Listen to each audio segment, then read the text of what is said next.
Imagine the money it takes to become a world champion.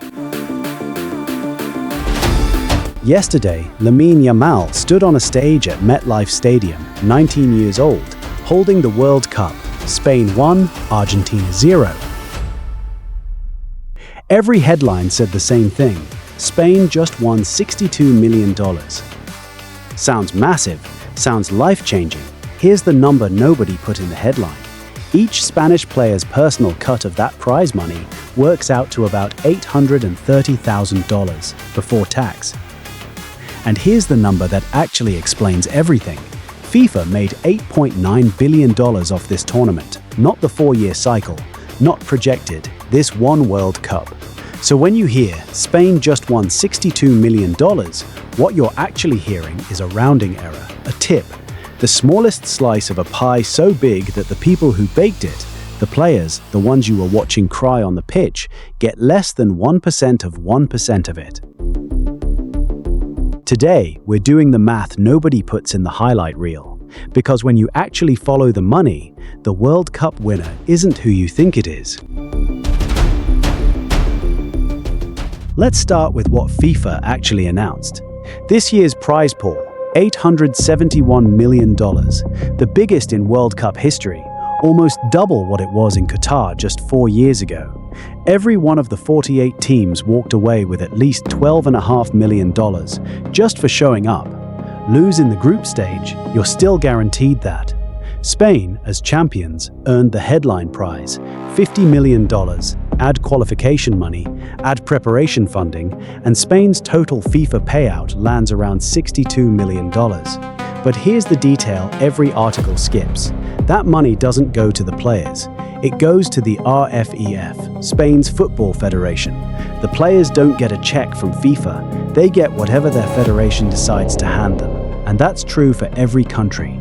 The prize money is paid to a governing body, not a locker room. What happens next is a negotiation. So what did Spain's federation actually pay out? Reports out of Madrid put the number at €754,702 per player. About $830,000, flat, fixed, same number whether you're the captain or the last man off the bench. Multiply that by 26 players, and you get roughly $21.5 million going to the entire squad, which means the RFEF, the federation, kept about $38 million of Spain's $62 million payout, not the players, the federation. Now take that $830,000 bonus and run it through Spain's tax system.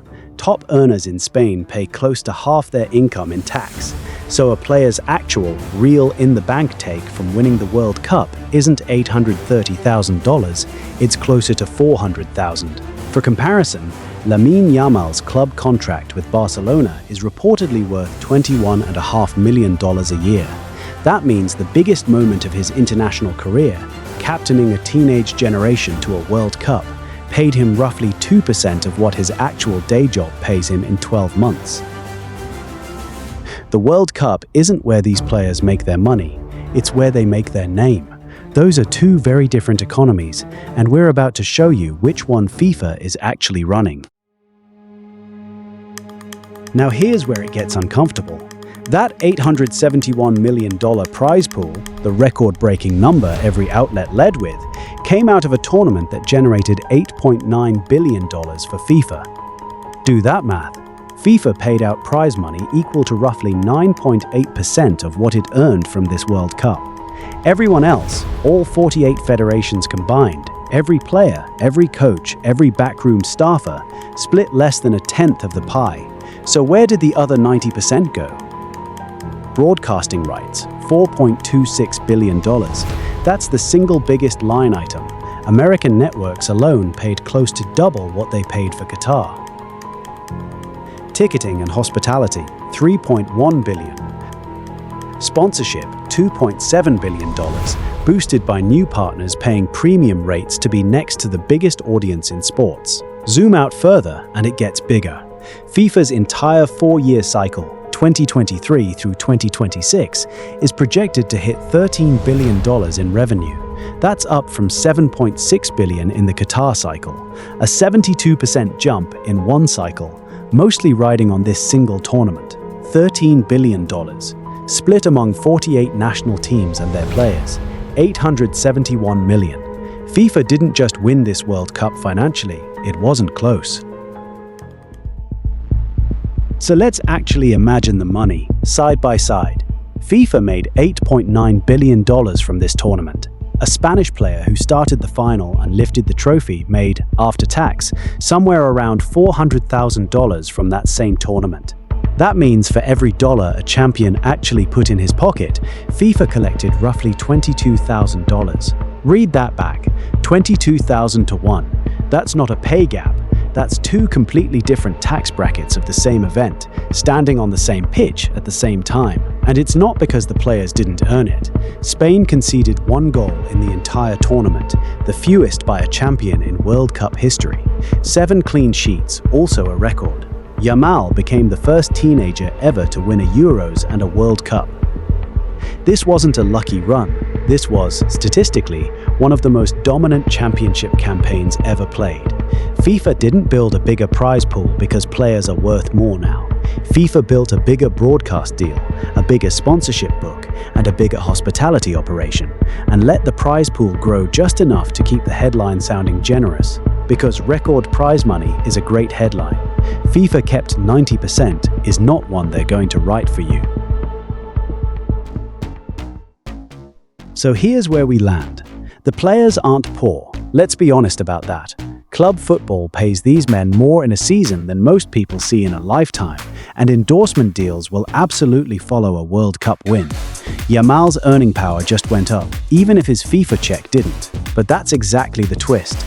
The World Cup itself, the actual event, the trophy, the $62 million headline, was never really designed to pay the players. It was designed to be the highest value advertising slot on earth, and the players are the ones who make it worth watching. FIFA sells the stage, the federations rent the spotlight, and the players who create $8.9 billion of value get handed a bonus check that after tax is smaller than what some influencers make from a single sponsored post. Qatar taught us that hosting a World Cup and profiting from a World Cup are two different games.